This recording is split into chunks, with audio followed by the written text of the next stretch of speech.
तो दोस्तों बाबा the explainer हाजिर है और आज मैं एक्सप्लेन करूंगा एक superhit Malayalam horror comedy film जिसका नाम है सर्वम माया, यानी कि सब माया है। और यहाँ मैं आपको पहले ही बता दूं कि इसमें आप कुछ ज्यादा तगड़ा हॉरर एक्सपेक्ट मत करना। ये एक लाइट हॉरर कॉमेडी फिल्म है टारगेटेड टू फैमिली ऑडियंस।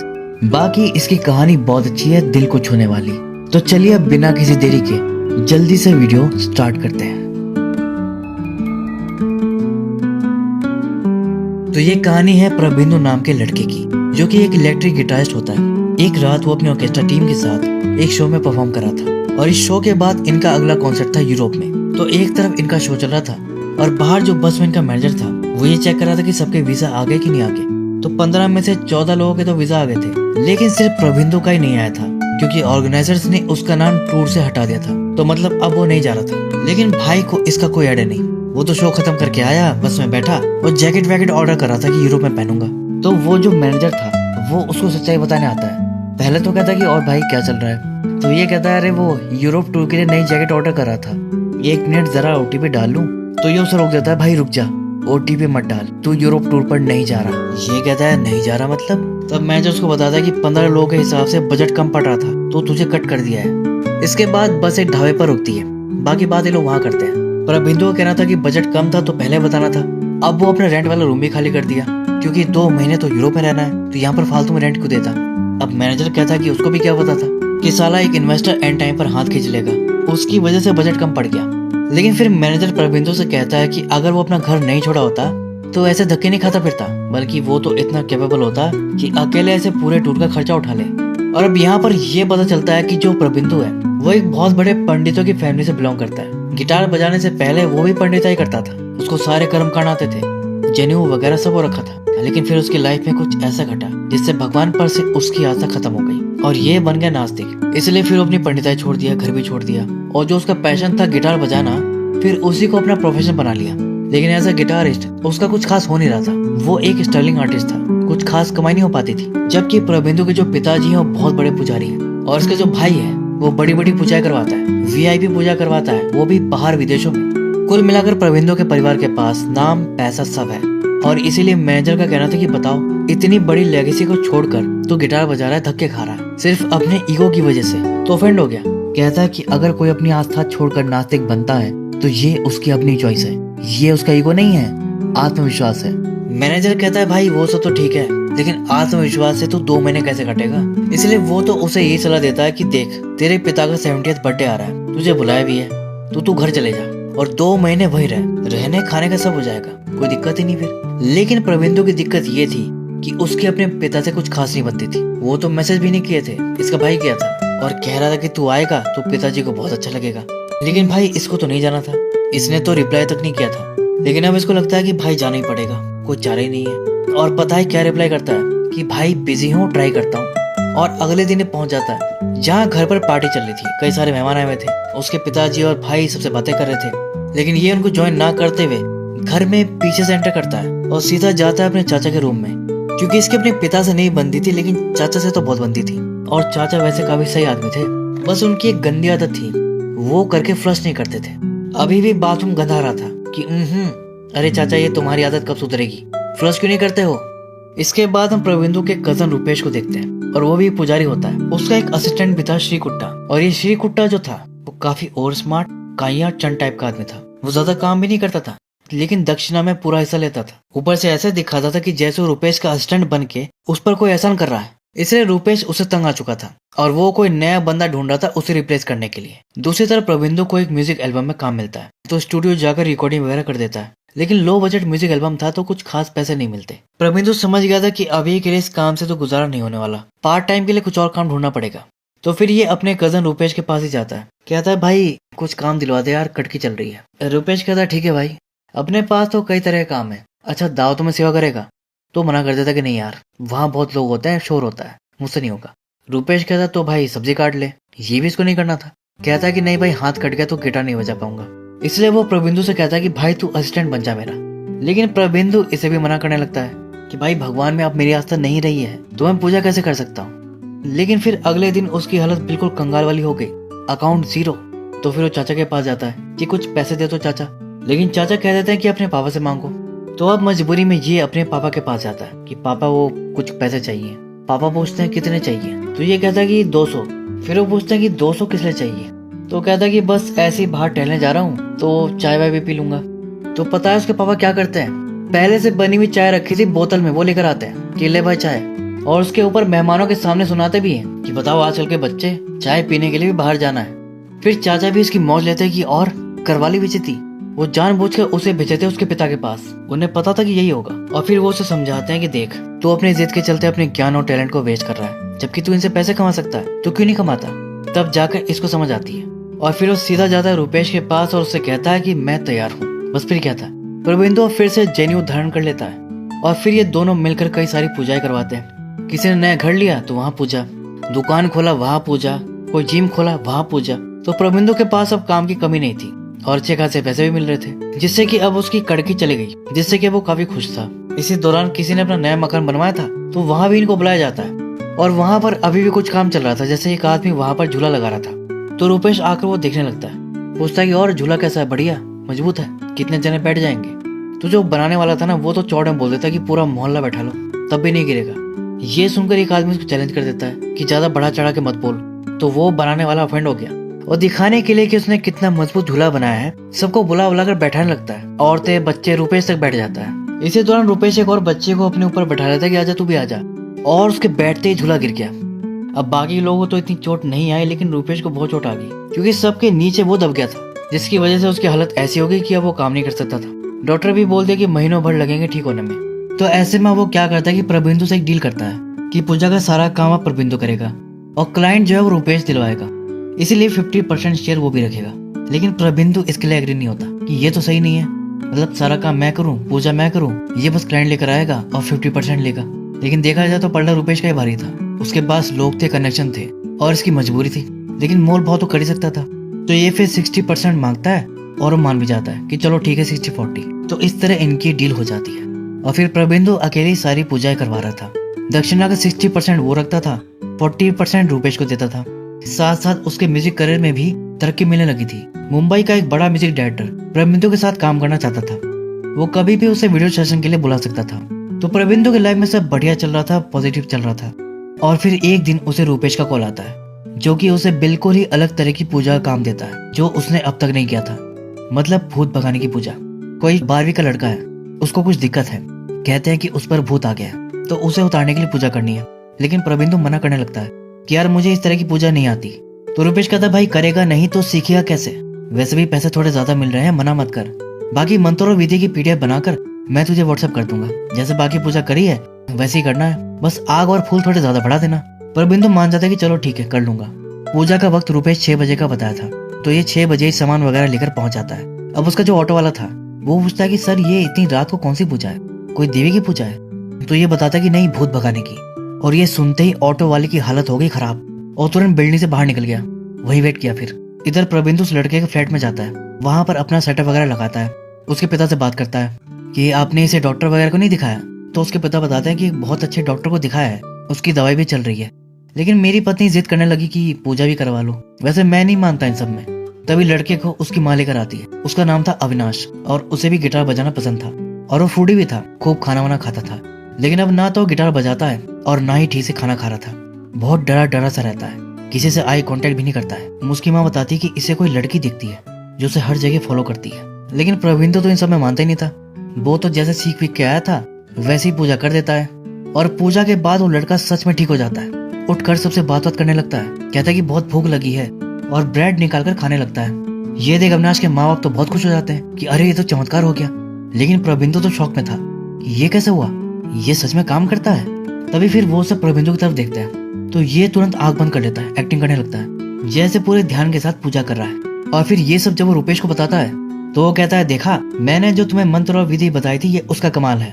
लेकिन प्रबिंदु कहता है अरे छोड़ो, वो पहले ही डॉक्टर को दिखा चुके थे, मुझे लगता है कि दवा का असर अब हुआ होगा। खैर अब जो भी हो, वो लड़का तो पूरी तरह ठीक हो गया था।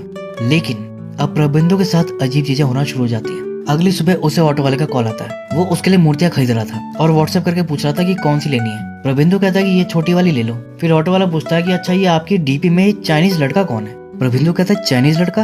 वो डीपी देखता है तो वो कोई कोरियन सिंगर था वो सोचना पड़ जाता है कि यार ये डीपी कैसे बदल गई मेरी अपने आप। खैर उसका पूजा का टाइम हो रहा था तो निकल जाता है और अपना अच्छे से पूजा करवा कर दक्षिणा लेकर ऑटो में निकल ही रहा था कि तभी वो जो रुपेश का पुराना असिस्टेंट था ना, बदमाश सा, वो आता है और प्रबिंदु से कहता है कि अच्छा तो तू है जो रुपेश के साथ काम कर रहा है। पहले मैं करता था, देख पूजा तो ठीक से कर ले रहा है, लेकिन मैं जानता हूँ कि तू नास्तिक है और अभी तो सिर्फ मैं जानता हूँ, लेकिन जब लोगों को ये पता चलेगा कि एक नास्तिक उनके यहाँ पूजा करवा रहा है, दक्षिणा ले रहा है, तो भाई बहुत पिटेगा तू।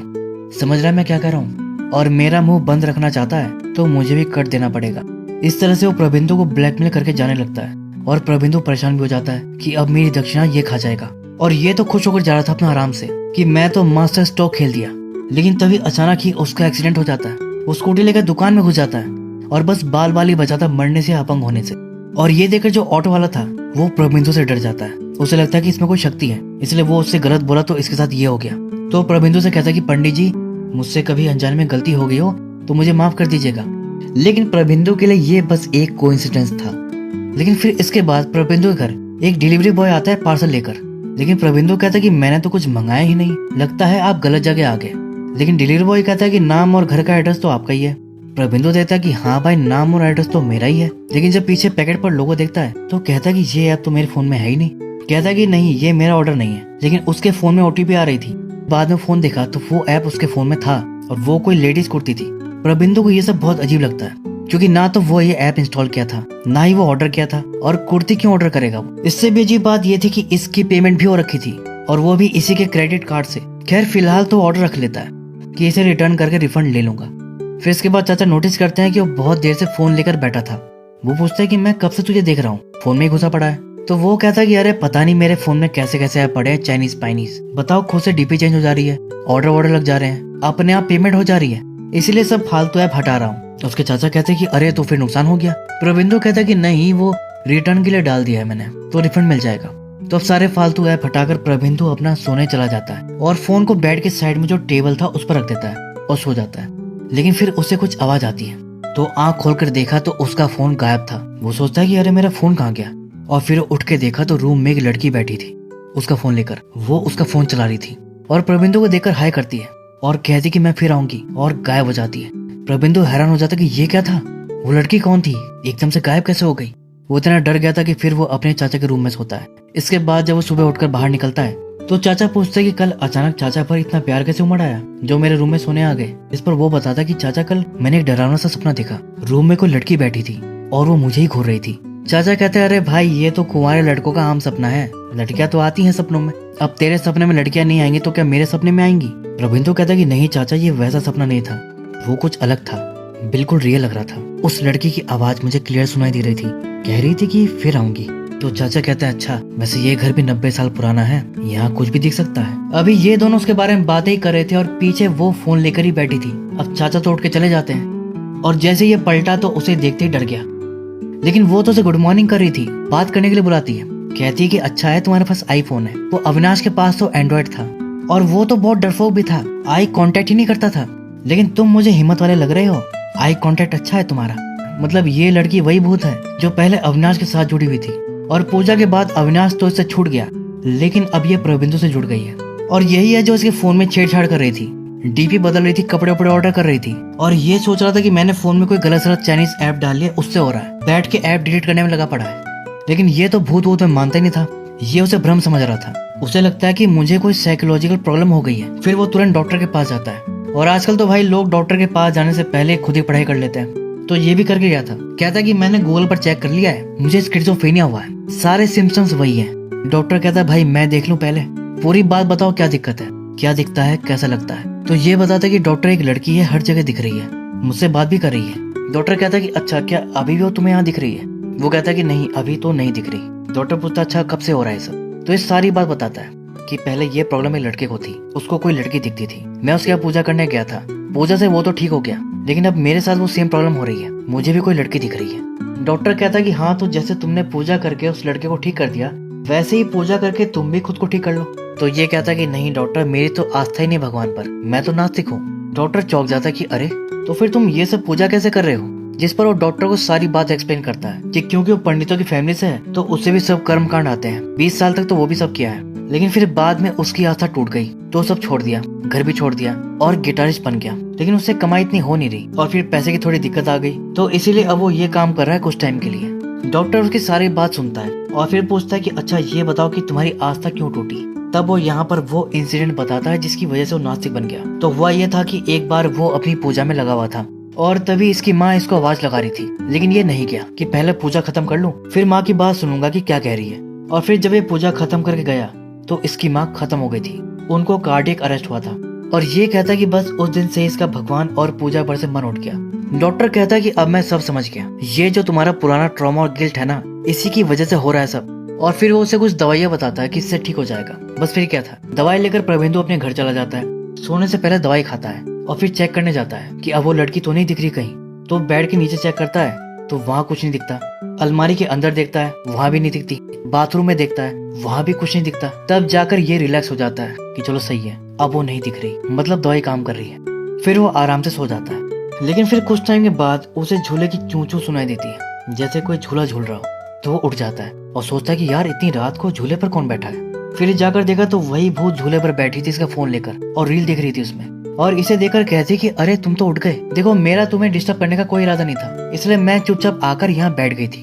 अब प्रविंदु को तो लगता है कि वो फिर कोई सपना देख रहा है। वो अपना गाल थपथपाने लगता है कि उठ जा भाई, सपना है। तो वो कहते कि नहीं नहीं रिलैक्स हो जाओ, ये कोई सपना नहीं है, देखो अभी घड़ी में 1:40 हो रहे हैं, तुम्हारे चाचा अभी वॉशरूम होकर गए हैं और हर बार की तरह फ्लश करना भूल गए हैं। कोई बात नहीं, मैं कर देती हूँ। और फिर वो अपनी पावर से खड़े खड़े यहीं से फ्लश वाला बटन दबा देती है और प्रविंदु को फ्लश की आवाज सुनाई देती है। फिर वो कहती कि अच्छा अब ये बल्ब जलाकर दिखाऊं। फिर वो चुटकी बजाकर उसे जलाती है, लेकिन बल्ब जलते ही फूट जाता है। तो ये कहती अरे गड़बड़ हो गई, वो क्या है ना कि अभी नहीं होना तो सीख रही हूँ। इतने में इसके चाचा उठ के आ गए कि क्या फूटा। और फिर वो ध्यान दिया कि चाचा इस लड़की को नोटिस क्यों नहीं कर रहे। तो ये उसको बताती कि अरे वो मुझे नहीं देख सकते, ये देखो। वो शॉक्ड रह गया कि ये कैसे पॉसिबल है।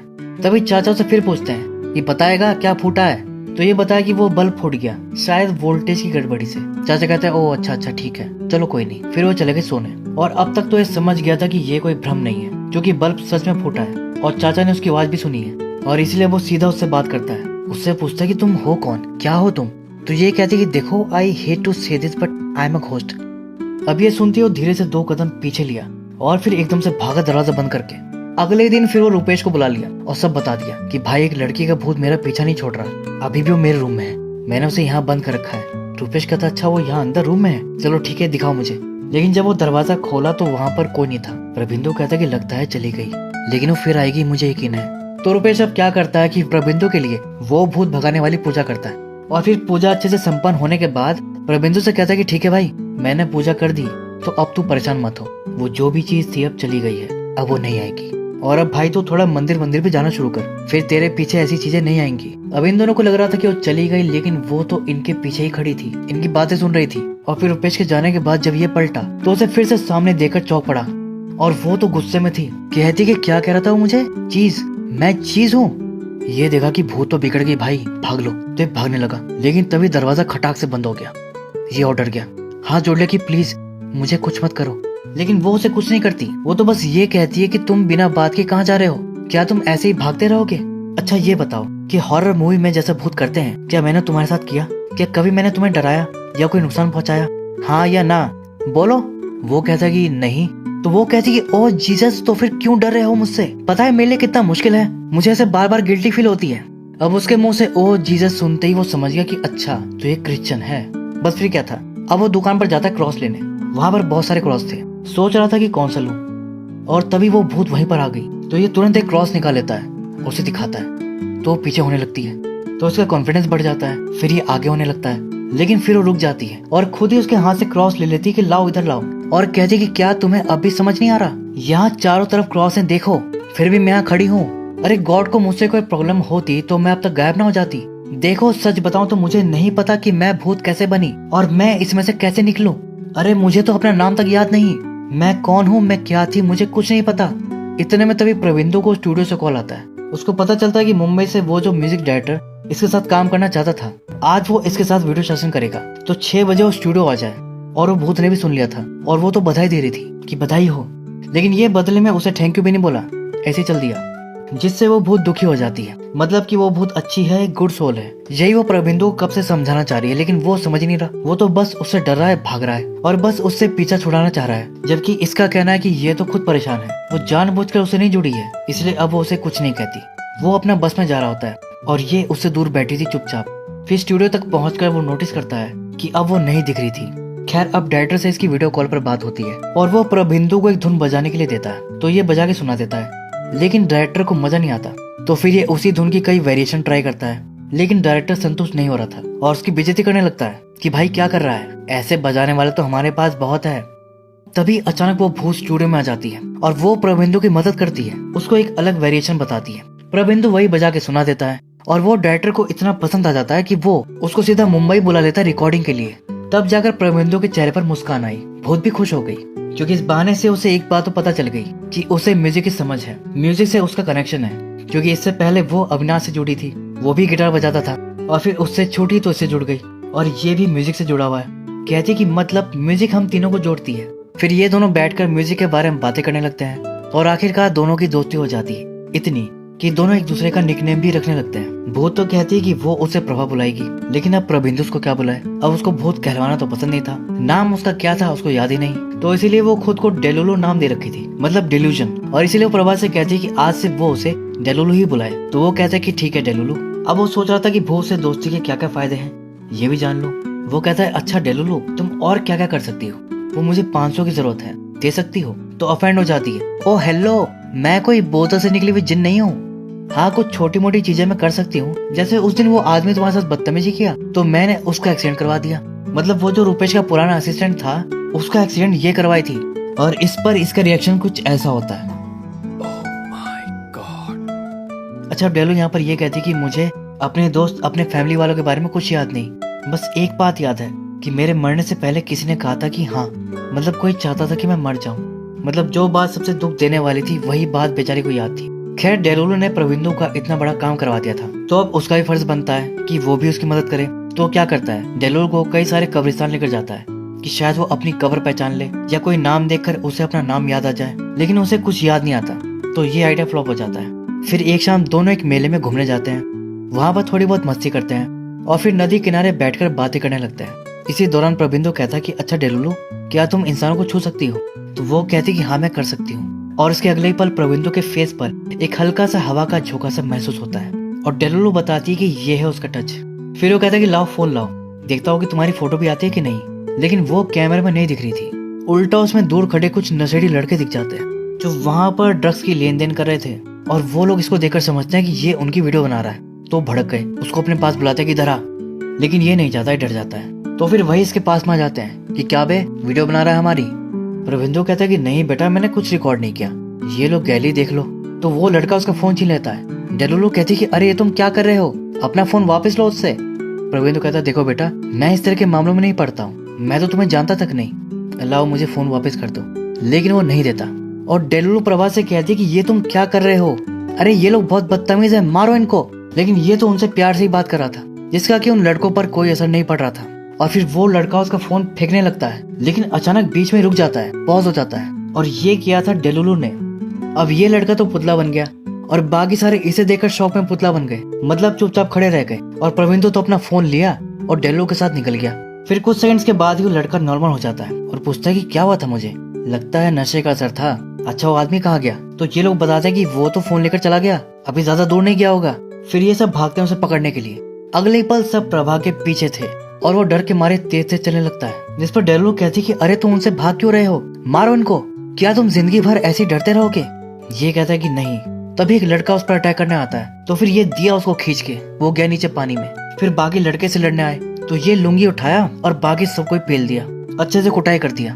और लास्ट में उनके लीडर को पकड़ के समझाया कि आज के बाद तुम लोग यहाँ पर कोई भी गलत काम करते हुए दिख मत जाना मुझे। जिस पर वो लड़का सॉरी बोलकर भाग जाता है कि अब नहीं करेंगे। और डेलुलु खुश होकर उसके लिए क्लैप करती है कि वाह, तुमने तो आज कमाल कर दिया। और इन सब के बाद प्रबिंदु जो है मुंबई निकलने की तैयारी करता है। डेलुलु भी उसके साथ ही जा रही थी ऑब्वियसली। तो फ्लाइट के अंदर प्रबिंदु अपनी सीट पर बैठा था, उसके बगल में एक लड़की बैठी थी। रही बात डेलुलु की, तो उसे साइड में खाली सीट मिली थी, वहीं बैठ गई। तभी कुछ टाइम के बाद प्रबिंदु के बगल में जो लड़की बैठी थी वो उससे कहती कि मुझे याद आ गया, मैं बेंगलोर में थी। पर बिंदु कहता है तो फिर आप गलत फ्लाइट में बैठ गई, ये फ्लाइट तो मुंबई जा रही है। तो लड़की कहती कि अरे प्रभा, ये मैं हूँ डेलुलू। अब दूर से तो बात कर नहीं सकती थी क्योंकि वहां से वो बोलती और यहाँ से उसको रिप्लाई करता तो अजीब लगता, इसलिए बात करने के लिए वो इस लड़की को ही पसंद कर ली और कहती कि मुझे याद आ गया है, मैं कोची एयरपोर्ट से बेंगलोर जाया करती थी। प्रबिंदु कहता कि अच्छा इसके आगे कुछ और याद आ रहा है? वो कहती कि नहीं और कुछ याद नहीं आ रहा। प्रबिंदु कहता कि चलो कोई नहीं, धीरे धीरे सब याद आ ही जाएगा और फिर तुम्हें मुक्ति मिल जाएगी, चलो बढ़िया है। डेलुलू कहती कि मैं चली गई तो तुम्हें मेरी याद नहीं आएगी? वो कहता कि पता नहीं, लेकिन सबसे इम्पोर्टेंट बात है तुम्हारी मुक्ति। जिस पर वो नाराज होकर बैठ गई, मुंह फुला ली। तो फिर ये उसको छेड़ने लगता है, कंधे पर उंगली से पोक करने लगता है, जिस पर वो उसे अजीब तरह से देखती है और वो कहता है कि अरे मैं तो कह रहा था कि तुम्हें बहुत मिस करूंगा। वो कहती मतलब? और फिर ये पता चलता है कि डेलुलू तो साइड में बैठी थी। कहती कि सॉरी अचानक कनेक्शन टूट गया, मतलब डेलुलू पहले उस लड़की की बॉडी से निकल गई थी और ये उसे डेलुलू समझकर उसे मस्ती कर रहा था, तो फिर इसे उसे सॉरी वॉरी बोलना पड़ गया। दूसरी तरफ मुंबई में हम सादिया नाम की लड़की को देखते हैं जो कि काफी दुखी होती है क्योंकि उसका अपने बॉयफ्रेंड के साथ ब्रेकअप हो जाता है और वो अमेरिका चला जाता है। दूसरी तरफ प्रबिंदु स्टूडियो में होता है और उसकी रिकॉर्डिंग अच्छे से हो जाती है और तभी वहाँ पर सादिया आती है और डायरेक्टर प्रबिंदु को बताता है कि पहले सादिया को ही उसका म्यूजिक पसंद आया था और सादिया ने ही उसका रेफरेंस दिया था। अच्छा, सादिया प्रबिंदु से पूछती कि तुमने खाना खाया? तो वो कहता कि नहीं। तो फिर वो उसे मुंबई का फेमस पाव भाजी खिलाने ले जाती है और डेलुलू भी इनके साथ ही होती है। यहाँ सादिया प्रबिंदु की काफी तारीफ कर रही थी कि मैं तो बड़े बड़े बैग लेकर आई थी, सोचा था कि रिकॉर्डिंग रात तक चलेगी, लेकिन तुमने तो कमाल कर दिया, बहुत जल्दी काम निपटा दिया। तभी उसके फोन में कुछ मैसेज आते हैं जिन्हें पढ़कर वो रोने लगती है। फिर डेलुलू उसके मैसेज पढ़ के बताती कि अरे इस बेचारी का तो ब्रेकअप हो गया, बहुत दुखी है। वो प्रबिंदु से कहती कि अरे ऐसे घूरते मत रहो, उससे पूछो कि वो ठीक है। लेकिन प्रबिंदु हिचकिचा रहा था तो डायरेक्ट बोलने के बजाय वो बोल देता है कि साध्या तुम बन और ग्रेवी नहीं खा रही क्या? पूरी फिल्म में इसी लाइन पर मैं प्रॉपर हंसा था। साध्या भी खुद को नहीं रोक पाती, रोते रोते वो भी हंस देती है और उसे करेक्ट करती है कि इसे पाव भाजी बोलते हैं। इसके बाद साध्या और प्रबिंदु खूब बातें करते हैं और साध्या अपने दिल की सारी बातें उससे कह देती है, पूरी ब्रेकअप स्टोरी सुना देती है और अपना मन हल्का कर लेती है। लेकिन उसकी बातें सुनकर डेलुलू का मन भारी हो जाता है। वो प्रबिंदु को बताती है कि मुझे याद आ रहा है कि मैं प्यार में थी, मैं किसी से प्यार करती थी, लेकिन वो किससे प्यार करती थी उसे यही नहीं पता था। फ्लैट में भी वो यही सोच रही थी कि आखिर उसका प्यार कौन था और बगल में प्रबिंदु बैठा उसको याद दिलाने मदद कर रहा था। अब उसी फ्लैट में सादिया भी बैठी थी तो वो प्रबिंदु की सीट अपने पास शिफ्ट करवा के उसे बुला लेती है। अब वो तो खुश हो जाता है क्योंकि वो भी सादिया को पसंद करने लगा था, लेकिन पहले वो डेलुलू की तरफ देखता है जैसे जाने के लिए पूछ रहा हो। वो तो कहती थी कि जाओ, फिर वो तो जाकर उसके पास बैठ जाता है। दोनों हंस हंस के बातें कर रहे थे और बेचारी डेलुलू अकेली बैठी थी दुखी होकर। खैर वापस पहुंचते रूपेश प्रबिंदु के साथ एक भूतिया घर की शुद्धिकरण करने जाता है और साथ में डेलुलू भी थी। इसी बीच डेलुलू अलमारी में किसी को देखकर डर जाती है और प्रबिंदु को बताती कि वहाँ अलमारी में कोई है। फिर प्रबिंदु अलमारी खोलता है तो उसमें से औरत निकलती है बच्चे को लेकर। कहीं से एक आदमी भी निकलकर भागने लगता है तो ये कोई भूत नहीं थे बल्कि बेचारे होमलेस लोग थे जो खाली घर देखकर यहाँ घुसकर रह रहे थे। फिर कहानी आगे बढ़ती है जहाँ सादिया प्रबिंदु में काफी इंटरेस्ट दिखा रही थी, उसे काफी मैसेज वगैरह कर रही थी और अब तो वो उसे मिलने के लिए भी बुला रही थी, लेकिन ये हिचकिचा रहा था, बहाने बना रहा था, जिस पर डेलुलू उसे काफी समझाती है कि उसे जाना चाहिए। तब वो जाता है, उसके साथ अच्छा खासा टाइम स्पेंड करता है, लेकिन पता नहीं क्यों अब डेलुलू को उन्हें साथ देखकर अच्छा नहीं लग रहा था। फिर जब प्रबिंदु लौट रहा था तब भी वो कार में चुपचाप बैठी थी, कुछ सोच रही थी और फिर कहती कि मुझे तुमसे कुछ कहना है और सीधा बोल देती कि मैं तुमसे प्यार करती हूँ, आई लव यू। तो प्रबिंदु कहता कि थैंक यू, मैं भी तुमसे प्यार करता हूँ। वो कहती कि अरे तुम समझे नहीं, I am in love with you. वो कहता कि यार अब ये क्या है, पहले तुम्ही ने मुझे और साध्या को करीब लाने का काम किया, अचानक से ये कैसा प्यार जाग गया। वो कहती कि मुझे नहीं पता कि कैसे हुआ, बस हो गया, मुझे तुमसे प्यार हो गया। प्रबिंदु कहता कि लेकिन हमारे बीच ऐसा रिश्ता नहीं हो सकता, तुम भूत हो और मैं इंसान हूँ। तो ऑफेंड हो जाती है कि देखो मुझे भूत मत बुलाओ तुम। वो कहते कि तो क्या बुलाऊं, तुम्हें अपना नाम नहीं पता, मैं तुम्हें छू भी नहीं सकता। जिस पर वो कहते कि प्यार शारीरिक नहीं होता, लोग दूर रहकर भी प्यार कर सकते हैं, इसके लिए बस एक इमोशनल कनेक्शन की जरूरत होती है जो कि हमारे बीच में है, बताओ क्या नहीं है। वो कहते कि मेरा वो मतलब नहीं था, देखो मैं प्रैक्टिकल होके सोच रहा हूँ। आज साध्या ने जब मुझे गले लगाया तो पहली बार मैंने कुछ अलग महसूस किया। आज मेरी जिंदगी का सबसे बेस्ट दिन था और अब तुमने सब खराब कर दिया। तो वो और भड़क जाती है कि कितने सेल्फिश हो तुम, मेरी ही वजह से तुम्हारी जिंदगी बेहतर हुई, कितनी जल्दी भूल गए तुम सारे मर्द एक जैसे होते हैं। फ्लो में अंडरस्टैंड पता नहीं क्या क्या बोलती चली गई उसको। और तभी साध्या का फोन आता है और प्रभा से फोन उठाने को कहती है, लेकिन वो नहीं उठाता। फिर वो कहती ठीक है सॉरी, उससे बात करो। तो वो क्या बोलता है, कि मुझे प्राइवेसी चाहिए। ये सुनकर डेलुलु और हट हो जाती है। उसके ऊपर ये बोलता है कि मुझे अब तुमसे मुक्ति चाहिए, तुम्हारे साये से मुक्ति चाहिए मुझे। और फिर एकदम कार से बाहर निकलता है बिना देखे और बाल बाल बच जाता है। एक कार उसको उड़ा देती है भी। वो कार वाला तो उसे गले देकर चल दिया, लेकिन इस इंसिडेंट से डेलुलु को सब याद आ जाता है और वो एकदम से आकर प्रविंदो के गले लग जाती है। और फिर प्रविंदो को उसकी सारी कहानी दिखने लगती है, जहाँ हम डेलुलु और उसके मॉम डैड को देखते हैं। और डेलुलु का एक छोटा भाई भी था। और यहाँ डेलुलु अपने मॉम डैड को बताती है कि वो एक लड़के को पसंद करती है और कल वो उन्हें उनसे मिलवाना चाहती है। उसकी माँ पूछती है क्या वो भी तुम्हें पसंद करता है। वो कहती है कि उसने अभी तक तो नहीं कहा, लेकिन मुझे पक्का यकीन है कि वो भी करता है, मतलब ये उसको प्रपोज करेगी। उसकी माँ कहती है अच्छा लड़के की फोटो तो दिखाओ, लेकिन वो नहीं दिखाती। कहती कि आप शक्ल से जज करती हो, लड़के की दाढ़ी है और आपको दाढ़ी नहीं पसंद है, और लड़का उम्र में मुझसे थोड़ा बड़ा भी है और वो एक हिंदू है। लेकिन फिर भी डेलू के घर वालों को इससे कोई दिक्कत नहीं थी। उन्हें तो बस अपनी बेटे की खुशी से मतलब था और वो तो बहुत खुश थी। फिर अगले दिन वो उन्हें कॉफी शॉप पर लेकर जाती है और उस लड़के को भी मैसेज करके आने को बोलती है, लेकिन वो लड़का नहीं आता।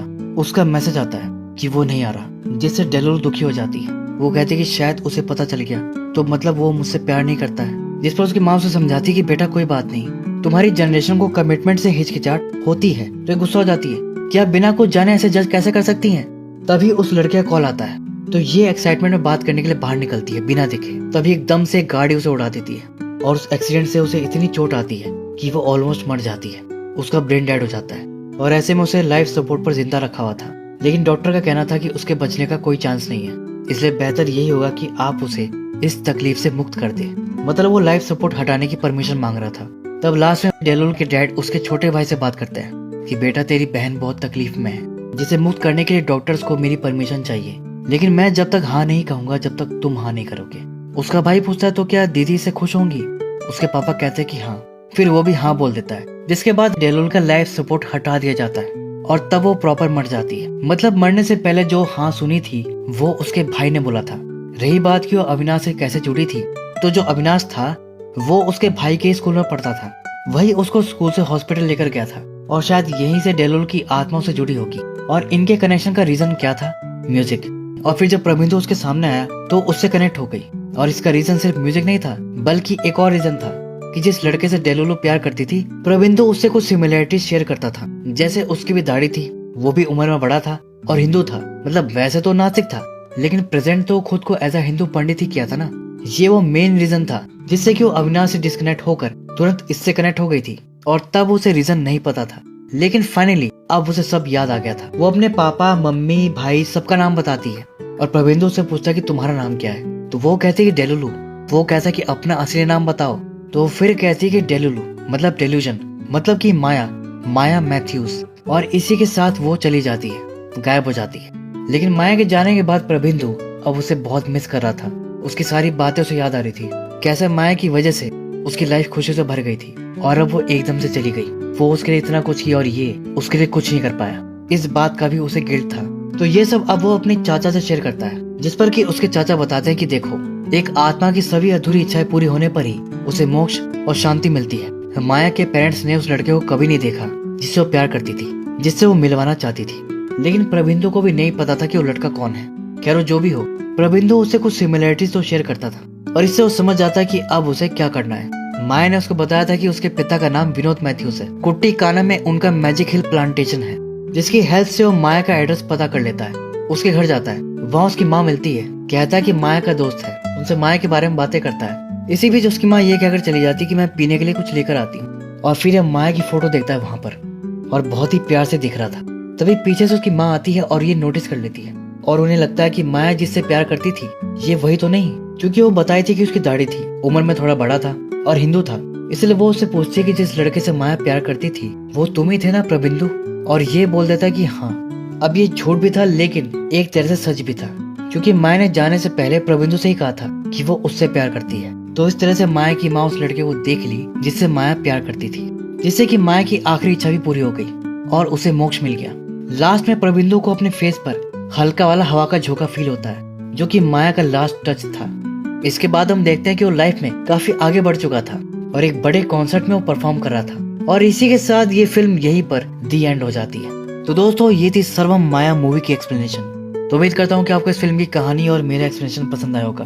पसंद आया तो वीडियो को लाइक और हाइप कर दीजिएगा। तो मैं अब आपको मिलता हूँ अगली वीडियो में, तब तक के लिए take care and keep watching.